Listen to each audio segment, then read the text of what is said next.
എല്ലാ മാന്യ പ്രേക്ഷകർക്കും മരിയ വിഷനിലേക്ക് സ്വാഗതം. ഇന്നത്തെ നമ്മുടെ അതിഥി 4 പതിറ്റാണ്ടോളം മലയാള നാടകരംഗത്ത് വിരാജിച്ച, 6ഓളം സിനിമകളിൽ തൻ്റേതായ കഴിവ് തെളിയിച്ച കാഞ്ഞൂരുകാരുടെ കൊട്ടാരക്കര എന്നറിയപ്പെടുന്ന ശ്രീ ശശി വാളൂരാനാണ്. അദ്ദേഹത്തെ വളരെയേറെ സ്നേഹ ബഹുമാനത്തോടുകൂടി നമ്മുടെ ഈ ചാനലിലേക്ക് സ്വാഗതം ചെയ്യാം. നമസ്കാരം ചേട്ടാ.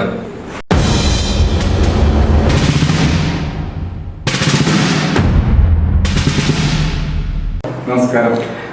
ചേട്ടൻ ഈ നാടകരംഗത്തേക്ക് വന്നിട്ട് എത്ര വർഷമായി? നാടകരംഗത്തേക്ക് വരാനുണ്ടായ ഒരു ഛേദോവികാരം അതെന്താണ്? നമ്മുടെ പ്രേക്ഷകർക്ക് വേണ്ടി ഒന്ന് പങ്കുവെക്കാം. ഞാൻ 8ാം ക്ലാസ്സിൽ പഠിക്കുമ്പോഴാണ് ആനിവേഴ്സറിക്ക് ഒരു നാടകം ചെയ്തത്. അത് സ്കൂളിൽ മാഷന്മാർ പഠിപ്പിച്ച ഒരു നാടകം. അപ്പോൾ അതിൽ ഒരു ക്യാരക്ടർ ചെയ്തു. അപ്പോൾ ആ നാടകം ഈ പ്രൊഫഷണൽ ടീമിലുള്ള ആൾക്കാരൊന്നും കാണേണ്ടത്. അങ്ങനെ അവർ എന്നോട് പറഞ്ഞു, ഞങ്ങളൊരു സമിതി തുടങ്ങുന്നുണ്ട്, അതിൽ നിങ്ങൾക്ക് അഭിനയിക്കാൻ പറ്റുമെന്ന് വെച്ചു. അഭിനയിക്കാമെന്ന് പറഞ്ഞു. അങ്ങനെയാണ് ഞാൻ നാടകത്തിൽ അഭിനയിക്കാൻ പോകുന്നത്. അത് ചാലക്കുടി ഗുരുജി തിയേറ്റേഴ്സ് നാടകത്തിൽ. അന്ന് 25 രൂപ ശമ്പളത്തിനാണ് ഞാൻ അഭിനയിക്കുന്നത്. എനിക്ക് ഫസ്റ്റ് ഒരു സ്റ്റേജ് കളിച്ച് 25 രൂപ വെച്ച്. അങ്ങനെയാണ് ഞാൻ അതിൽ ആദ്യമായിട്ട് അഭിനയിക്കുന്നത്. പിന്നെ അത് കഴിഞ്ഞ് ഒരു വർഷം അവിടെ കളിച്ചു. പിന്നെ അടുത്ത വർഷം വേറെ സമിതി കളിച്ചു.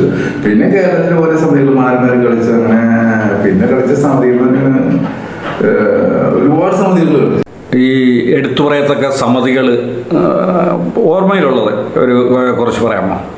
പറയാനായിട്ട് മറ്റേ തൃശ്ശൂർ സൂര്യോദന, കോഴിക്കോട് നവകേരള, കൊല്ലം അയനം, തിരുവനന്തപുരം സൗവർണിക,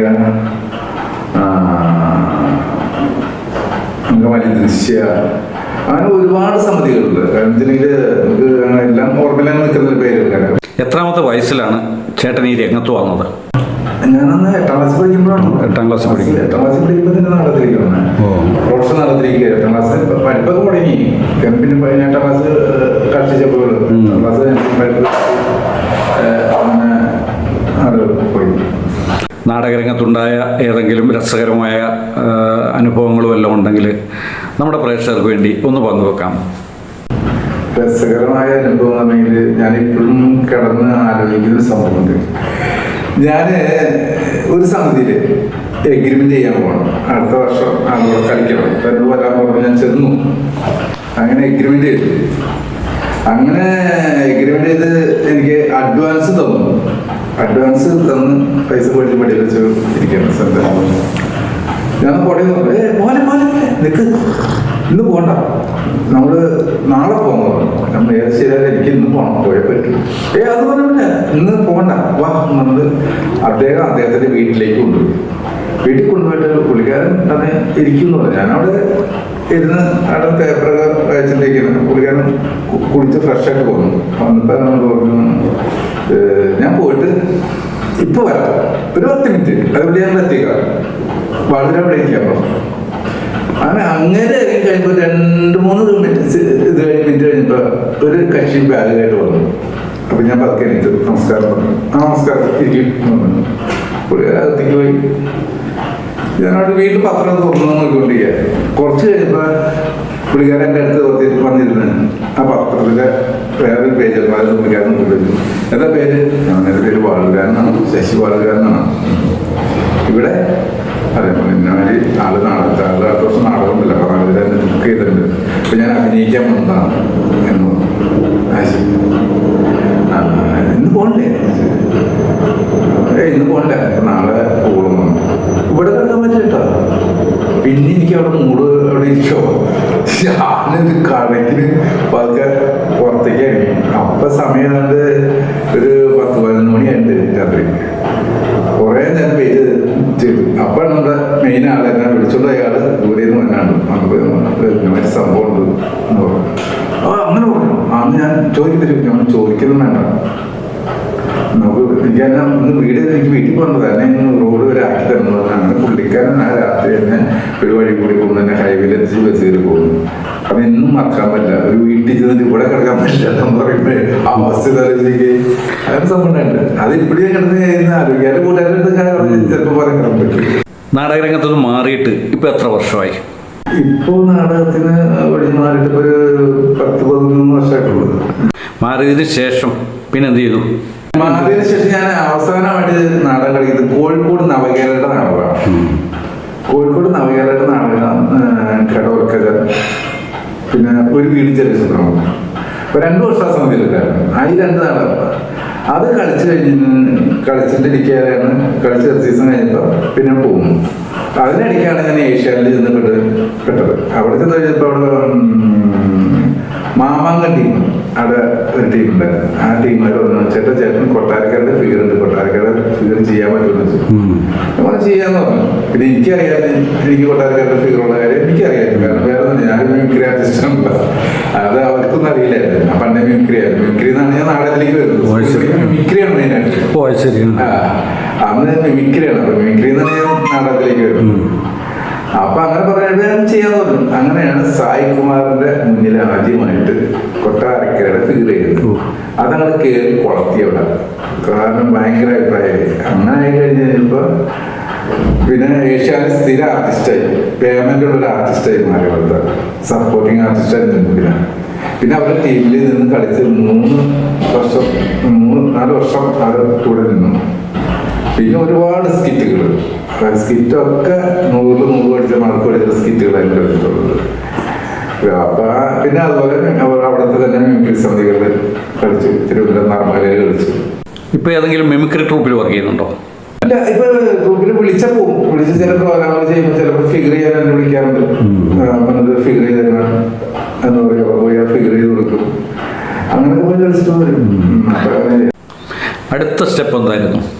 അടുത്ത സ്റ്റെപ്പ് തന്നെ അത് കഴിഞ്ഞപ്പോഴാണ് സലിമാനായിട്ട് പരിചയപ്പെടുന്നത്. സലികുമാറിനായിട്ട് പരിചയപ്പെടുന്നത് ഏഷ്യാനിൽ വെച്ചാൽ. ഏഷ്യാനിൽ സലികുമാറിനെ പരിചയപ്പെട്ട് കഴിഞ്ഞപ്പോൾ എനിക്ക് സന്തോഷമായി. കാരണം സിനിമകളെ ആദ്യം പരിചയപ്പെടുത്താൻ ഭയങ്കര സന്തോഷമായി. അങ്ങനെ അപ്രതീക്ഷിതമായിട്ടാണ് അദ്ദേഹത്തിന്റെ സിനിമയിൽ ഒരു ചെറിയ വേഷം ചെയ്യാൻ പറ്റും. കമ്പാർട്ട്മെന്റ് എന്ന സിനിമയിൽ അതിൽ ചെറിയ വേഷം ചെയ്യാൻ വിളിച്ചു. ഞാൻ പോയി വേഷം ചെയ്തു. എൻ്റെ ജീവിതത്തിൽ ആദ്യമായിട്ട് സിനിമയിൽ അഭിനയിച്ചൊരു പേയ്മെന്റ് കിട്ടി. നമ്മുടെ ഷൂട്ടിങ് കഴിയുമ്പോൾ ഞാൻ കുറച്ച് വീട്ടിൽ ചെയ്തു പോലെ അവിടെ. അപ്പൊ ക്യാഷിയർ ആയിട്ട് വരാനുണ്ട്, അത് പുള്ളിക്കാരൻ പോലെ പോവാൻ നേരത്ത് എനിക്ക് എന്റെ ജീവിതത്തിൽ കിട്ടാത്തൊരു പൈസ എനിക്ക് അന്ന് കിട്ടിയത്. പുള്ളിക്കാരൻ അത് പറയുന്നില്ല, എനിക്ക് നല്ലൊരു പൈസ എനിക്ക് അത് തന്നു. അത് കഴിഞ്ഞ് അദ്ദേഹത്തിന്റെ കറുത്ത ചോദ്യം ചെയ്യാൻ പറ്റും. അതും ആ നോട്ട് നിരോധിച്ചിരിക്കുന്ന സമയത്ത്, നോട്ട് നിരോധിച്ച സമയത്ത് അപ്പോഴാണ് ആ പടം ചെയ്യുന്നത്. അതിലും അദ്ദേഹം നല്ലൊരു ക്യാരക്ടർ, അത് അദ്ദേഹമായിട്ടുള്ള കോമ്പിനേഷനുള്ള ക്യാരക്ടർ, അത് ജീവിതത്തിൽ മറക്കാൻ പറ്റില്ല. എനിക്ക് എന്നെ സിനിമ ഫീൽഡിൽ കൊണ്ടുവരാൻ കാരണം, സിനിമ ഫീൽഡിലേക്ക് വന്നിറങ്ങി തിരിച്ചത് അദ്ദേഹം കാരണം. അന്നും അദ്ദേഹം ഞാൻ പോകുന്നത് അത് ഞാൻ നേരത്തെ പോയി ഡബിങ് ചെയ്തു. ആള് കൊണ്ടുപോയി എന്നെ കൊണ്ടുപോയി ഡബിങ് ചെയ്യിപ്പിച്ചു. അത് മാന്യയുടെ പ്രതിഫലം തന്ന എൻ്റെ ജീവിതത്തിൽ സിനിമയിലേക്ക് പ്രതിഫലം കിട്ടാറുണ്ട്. അത് കഴിഞ്ഞിട്ട് പിന്നെ ചെയ്ത പടമാണ് തൃശ്ശൂർ പേരുകളിൽ പിന്നെ ചെയ്ത പടമാണ്. അത് എൻ്റെ ഒരു ശ്യാം എന്ന് പറഞ്ഞ ഒരു സൈനു രാമൻ സൈനിച്ചന്ദ്രൻ. അപ്പൊ അത് അദ്ദേഹം പറഞ്ഞ് ചേട്ടൻ എവിടെ വെച്ചിട്ടുണ്ട്. അപ്പൊ ഞാൻ സത്യം വീട്ടിൽ തൃശ്ശൂർ വരെ പറഞ്ഞു വെച്ചു. വരാമെന്ന് പറഞ്ഞു. അങ്ങനെ എന്നെ കൂടുതൽ ഡയറക്ടർ പരിചയപ്പെടുത്തി. അപ്പൊ അതില് ഒരു റപ്പമലയാളി എന്ന് പറഞ്ഞ ക്യാരക്ടർ കരിച്ചു. അത് ചെയ്തു. പിന്നെ അതിനുശേഷം ചെയ്ത പടം വൻമുറ എന്ന് പറഞ്ഞ സിനിമയാണ്. അത് ധന്യ പ്രഭു സാറിന്റെ പടമായിരുന്നു. പക്ഷെ ആ പടം ഇറങ്ങിയിട്ടില്ല ഇതുവരെ. പക്ഷെ പടത്തിന് നല്ലൊരു വേഷം ചെയ്തേനെ. അത് ഇറങ്ങിയാൽ നല്ലൊരു പ്രതീക്ഷയ്ക്ക് ഉണ്ടായിരുന്നു എനിക്ക്. പക്ഷെ അത് എന്തോ ഇറങ്ങിയിട്ടില്ല. പിന്നെ ചെയ്ത പടമാണ് ഒരു തെക്കത്തെ കേസ്. അതിലും നല്ലൊരു ക്യാരക്ടർ ചെയ്തത്. അച്ഛൻ കിടക്കാണ്. നീ കിടത്തിയെന്ന് പറ. വന്ന് നാട്ടിലിറങ്ങി നടക്കാൻ വയ്യാതെ. ഓ, ഇറങ്ങി നടക്കാൻ വയ്യാത്തോണ്ടാണല്ലേ ഇവിടെ വരെ വന്ന. എനിക്ക് നിന്നോടൊന്നും പറയാനില്ല. നീ നിന്റെ തന്തയെ വിളിക്കേ. എന്തരോ അമ്മ വന്നാലേ എന്നൊരു വിശേഷം പറിച്ചില്. ഓ, വിശേഷത്തിനാണോ ഒരു കുറവ്? കുടുംബത്തിൽ ഓരോ കുരുത്തം കെട്ടോൾമാരും ഉണ്ടായോണ്ടല്ലോ. ഓ, അതിപ്പോ അവളെ അവന്റെ കൂടെ പൊറുക്കുള്ളൂ എന്ന് പറഞ്ഞല്ലേ. ഇത്തി നേരത്തെ അവൻ വന്ന് ഉപ്പ് നോക്കാൻ വന്നിട്ട് പോയി. അത്രയല്ലേ ഉള്ളു. അനി നാട്ടുകാരിടന്ന് തുള്ളണ എന്തായിരുന്നു? ഉപ്പ് നോക്കാനാ? മാമ അകത്തേറിയിരുന്നാണ്.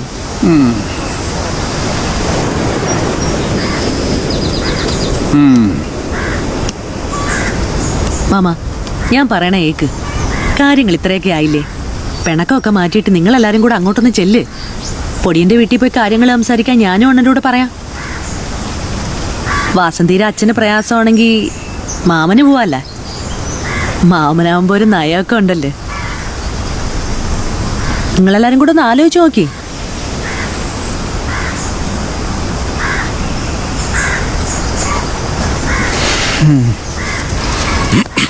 അത് ക്യാരക്ടർ ചെയ്യുമ്പോ കഥ ഭയങ്കര രസമാണ്. അപ്രതീക്ഷിതമായിട്ട് അവിടെ ചെന്ന് പറഞ്ഞാല് അതും ഈ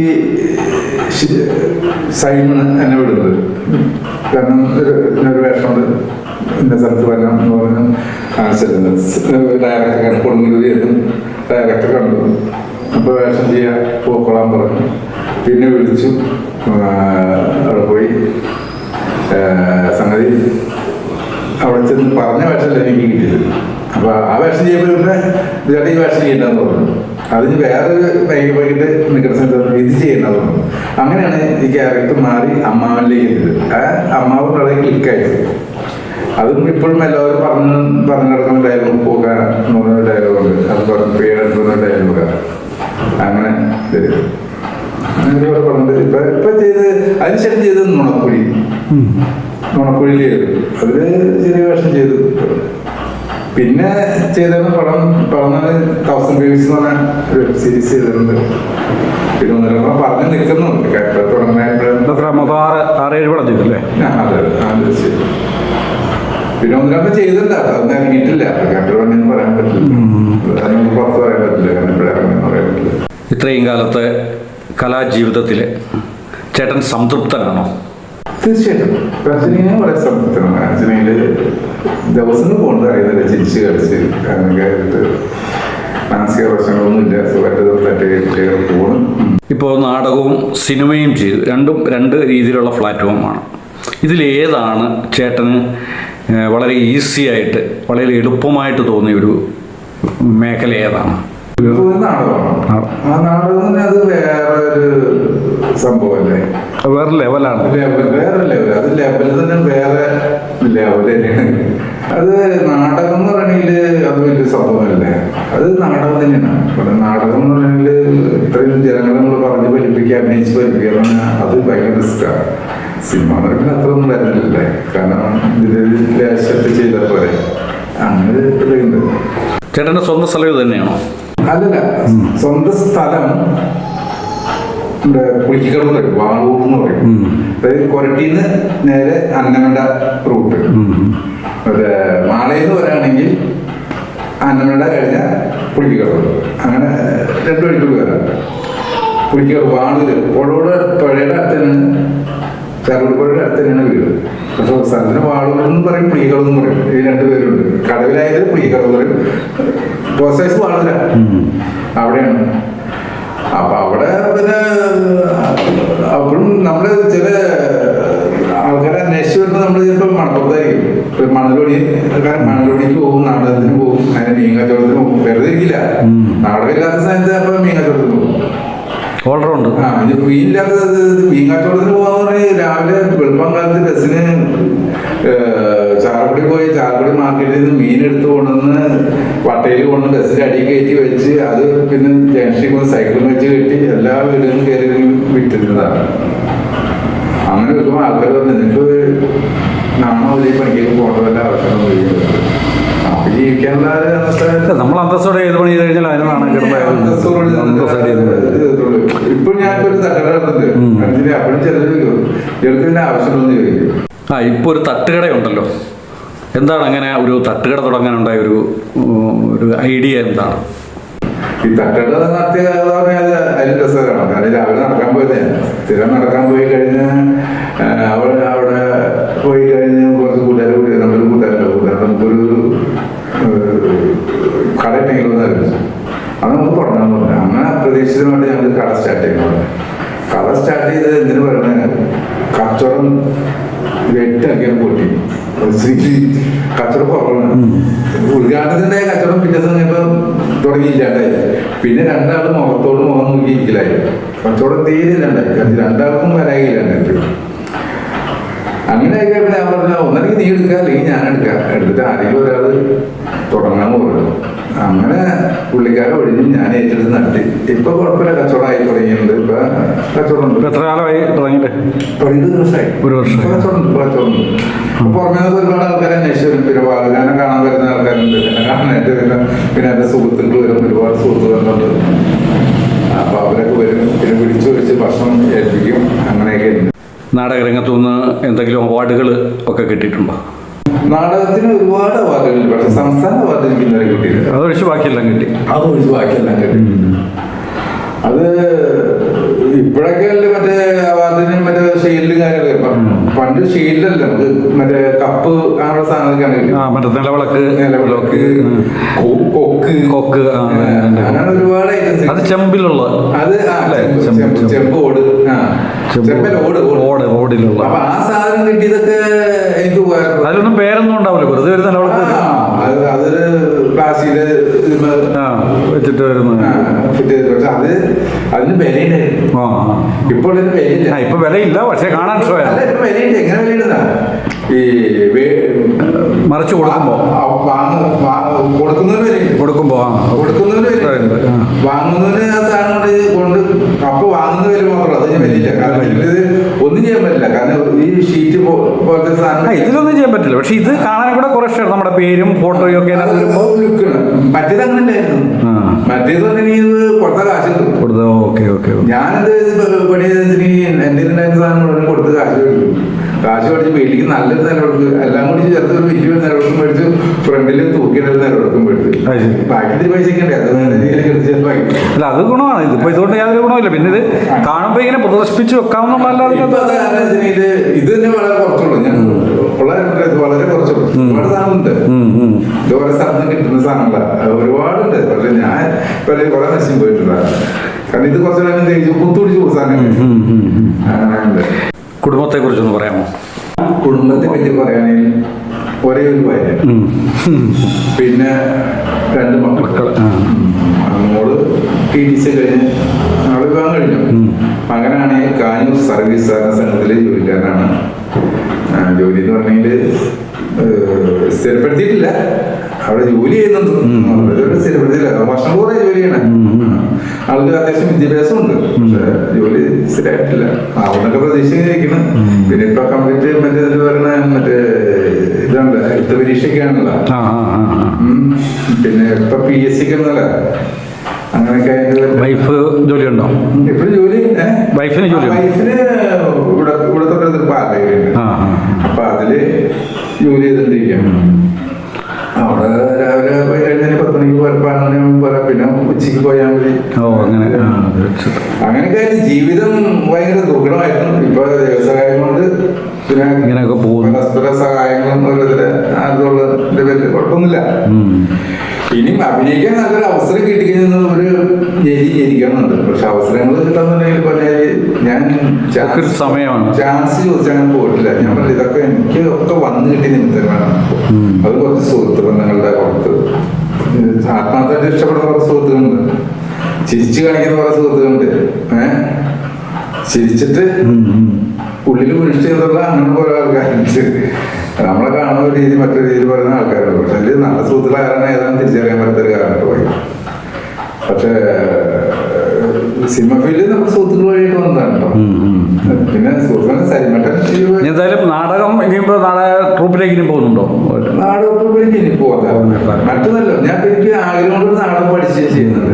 ഒരു വീടും ചെറിയ സ്വപ്നങ്ങൾ എന്ന് പറഞ്ഞൊരു നാടകം ഞാൻ ഇടയ്ക്ക് അതെനിക്കൊരു സൃഷ്ടിക്ക് വേണ്ടി അത് ചില ക്ഷണിക്കപ്പെട്ട സദസ്സുകളിൽ പോയി ചെയ്യും. One man show. പിന്നെ അത് ഒരു 10 മിനിറ്റ് 15 മിനിറ്റ്. പിന്നെ നാടകം എന്ന് പറയാൻ ആ കഥ ഉള്ളതിന്റെ പോലെയാണ് ചെയ്തത്. ചേട്ടൻ നാടകത്തിൽ ചെയ്ത ഏറ്റവും ഇഷ്ടപ്പെട്ട ഒരു കഥാപാത്രം അതൊന്ന് നമ്മുടെ പ്രേക്ഷകർക്ക് വേണ്ടിയിട്ടൊന്ന് അഭിനയിച്ച് കാണിക്കാമോ? നാടകത്തിൽ ഞാൻ ഒരുപാട് കഥാപാത്രങ്ങൾ ചെയ്തിട്ടുണ്ട്. അതും നല്ല ശക്തമായിട്ടുള്ള കഥാപാത്രങ്ങൾ ഞാൻ ഇന്നുവരെ ചെയ്തിട്ടുള്ളത്. അപ്പൊ ഞാൻ മനസ്സുകൊണ്ട് ആഗ്രഹിച്ച ഒരു വേഷം ഉണ്ടായിരുന്നു. അന്ന് ഞാൻ കാഞ്ഞൂരിൽ താമസിക്കുമ്പോൾ ആണ് എനിക്ക് തോന്നുന്നത്. അപ്പൊ ഒരു ശ്രീമുഖൻ മോഹനചന്ദ്രൻ നാടകമായിരുന്നു. മോഹനചന്ദ്രൻ വേറെ നാടകത്തിലും കളിച്ചിട്ടുണ്ട്, പക്ഷെ അഴിമുഖ നാടകം എന്ന നാടകമായിരുന്നു. അതൊരു കാലഘട്ടത്തിൽ ഒരുപാട് കളിച്ച നാടകം, നല്ല കോമഡി ഒക്കെ സീരിയസുള്ള നാടകം. അപ്പൊ ആ നാടകത്തില് ഒരു ശവപ്പെട്ടിപ്പണിക്കാരൻ വേഷമുണ്ടായിരുന്നു. അത് ചെയ്യാൻ മനസ്സുകൊണ്ട് ഞാൻ ആഗ്രഹിച്ചതാണ്. പക്ഷെ ഒരു നിമിത്തം പോലെ അത് ചെയ്യാൻ എനിക്കൊരു അവസരം കിട്ടി. അത് മാള കൊട്ടാരം തീറ്റേഴ്സ് എന്ന സമിതി എടുത്തിട്ടാണ് നാടകം കളിക്കാൻ. അപ്പൊ അതില് ഈ ശവപ്പെട്ടിപ്പണിക്കാരന്റെ വേഷം ഞാൻ ആളെ കിട്ടിയില്ല. അങ്ങനെ അവര് എൻ്റെ അടുത്ത് വന്നിട്ട് ചോദിച്ചു, ഇങ്ങനെ ചെയ്യാൻ പറ്റുന്നത് ഞാൻ ചെയ്യാമെന്ന് പറഞ്ഞു. അന്ന് സതീഷ് സംഗമത്തിനാണ് സംവിധാനം ചെയ്തിരിക്കുന്നത്. അതെ, ആ നാടകത്തിൽ അങ്ങനെ അഭിനയിക്കാൻ പോയി. പക്ഷെ ആ നാടകം ഞാൻ മനസ്സറിഞ്ഞ് കളിച്ചു. കാരണം രസമായിരുന്നു സാധനം. ചില സാധനങ്ങൾ പറയുന്നത് ശരിക്കും നമ്മൾ ഡയലോഗ് പറയുമ്പോൾ ഫ്രണ്ടിൽ ചിലപ്പോൾ ചില അമ്മമാർ കറിയും, ചിലരിങ്ങനെ നോക്കി കടയിൽ നിങ്ങൾ ഒഴിച്ചിരിക്കുകയാണ്, കൂടുതൽ ഫീലിംഗ് ആയിരിക്കും. അപ്പൊ അങ്ങനെ നാടകം അതിലെ വേണമെങ്കിൽ ഞാൻ ഒരു ഡയലോഗ് പറയാം. അത് ഞാൻ പറയാൻ കാരണം അത് നമ്മുടെ നാട്ടുകാരനാണ് മോഹൻ ചേട്ടൻ. അതെനിക്ക് വേറെ ഏതെങ്കിലും സമിതിയിലൊക്കെ പറഞ്ഞാൽ മതി. പക്ഷെ മോഹൻ ചേട്ടൻ നാടകത്തിന് അങ്ങനെ കയ്യൊപ്പിന് പ്രത്യേകം അതിൻ്റെ പേരാണ് മോഹൻ ചേട്ടൻ നാടകം അഴിമൂന്ന് നാടകത്തിലെ ഡയലോഗ്. അപ്പൊ ശവപ്പെട്ടിപ്പണിക്കാരന്റെ മകള്, ആ മകള് അപ്പൻ മാത്രമേ ഉള്ളൂ. ഈ അപ്പൻ വെച്ചിട്ടുണ്ടെങ്കിൽ ഈ വെള്ളം കുടിച്ച് ആൽബം ബാറ്റിങ് ഇങ്ങനെ നടക്കുന്ന ആൽബം വേറെ ആൾക്കും തരും, വെള്ളം കൂടി ആളെ പോകുന്നു. മകളാണെങ്കിൽ കെട്ടുപായം കഴിഞ്ഞ് നിൽക്കുന്ന പെൺകുട്ടി. അങ്ങനെ അവള് ചുരുക്കി പറയണം. അപ്പൊ അവള് തൊട്ടടുത്ത വീട്ടിലൊരു പയ്യനായിട്ട് ഇഷ്ടത്തിലാണ്. തന്നെ എനിക്ക് പിന്നെ വരുന്ന വിവാഹങ്ങളൊന്നും ഈ കാറുകൊണ്ട് നടത്താൻ ശ്രദ്ധിക്കുക കാര്യങ്ങളൊന്നുമില്ല. അങ്ങനെ ഒരു ദിവസം ഈ മകള്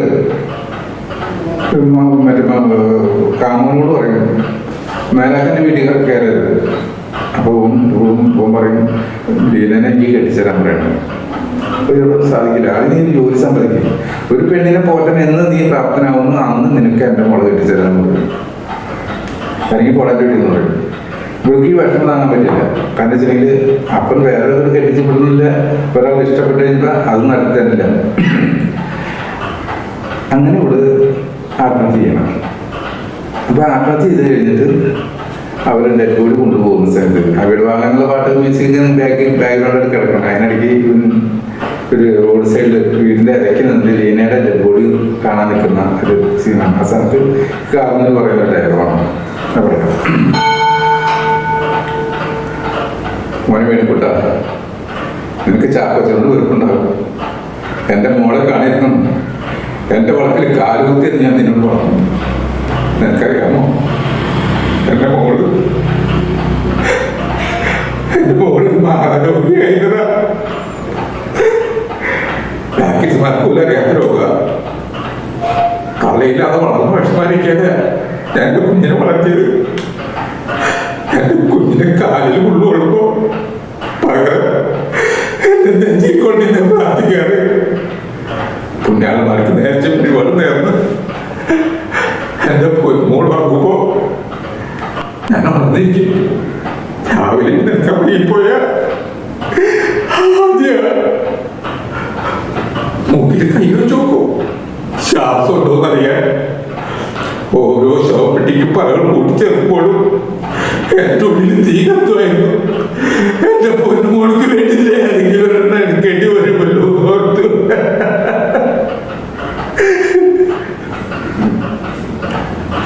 കുഞ്ഞായിരിക്കും പറയും, അപ്പച്ച പുഴ നീതി കിടക്കണമെന്ന് തോളത്തിരുത്തും. നടക്കത്തിലൂടെ എന്റെ പൊന്നുമോള് പേടിച്ച് ഞാൻ വിളിക്കും, അപ്പച്ച ലീന മോളെ കൈവിടില്ലേ. പക്ഷെ കൈവിട്ട് പോയില്ല എന്റെ മോള്.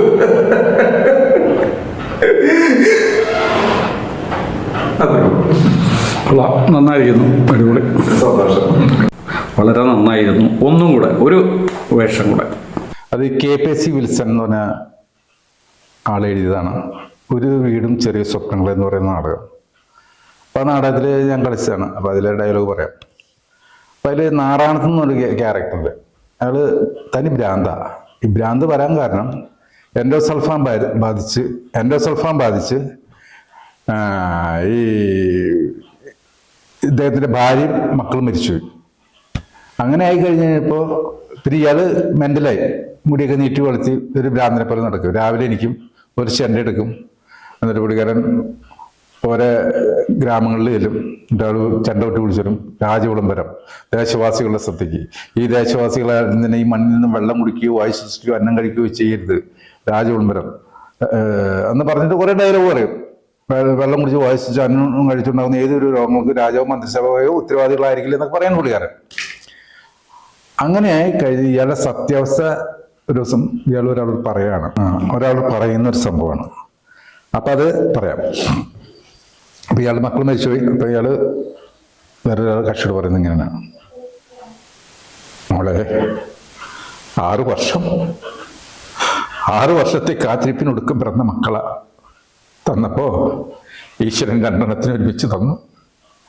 ഒരാണും ഒരു പെണ്ണും. എൻ്റെ മാലതിയുടെ മനസ്സിൽ മുഖത്തും 1000 നക്ഷത്രങ്ങളുടെ പ്രകാശമായിരുന്നു. അവൾ അവർക്ക് വേണ്ടി പുതിയ താരാട്ടുപാട്ടുകൾ ഉണ്ടാക്കി. കിടക്കപ്പായൽ കെട്ടിപ്പിടിച്ച് കിടന്ന് വളർന്നു വലുതാവുന്ന മക്കളെക്കുറിച്ച് ഞങ്ങൾ സ്വപ്നം കണ്ടു. പക്ഷേ കുട്ടികൾ വളർന്നില്ല. അവരുടെ തലകൾ മാത്രം വളർന്നു. ആദ്യം ഒരു മുഴ പോലെയായിരുന്നു, പതിയെ അത് വലുതായിക്കൊണ്ടിരുന്നു. ഒടുവിൽ എല്ലാ ചികിത്സയും കഴിഞ്ഞു നാട്ടിലേക്ക് തിരിച്ചെത്തുമ്പോൾ അവരുടെ തലകൾ കാറ്റ് നിറച്ച ബലൂണുകൾ പോലെ മെലിഞ്ഞ ശരീരത്തോട് ഒട്ടിക്കിടന്നിരുന്നു. എല്ലാ പ്രതീക്ഷയും നഷ്ടപ്പെട്ട എൻ്റെ മാലിയുടെ മനസ്സിന്റെ സമനിലയിൽ തെറ്റി.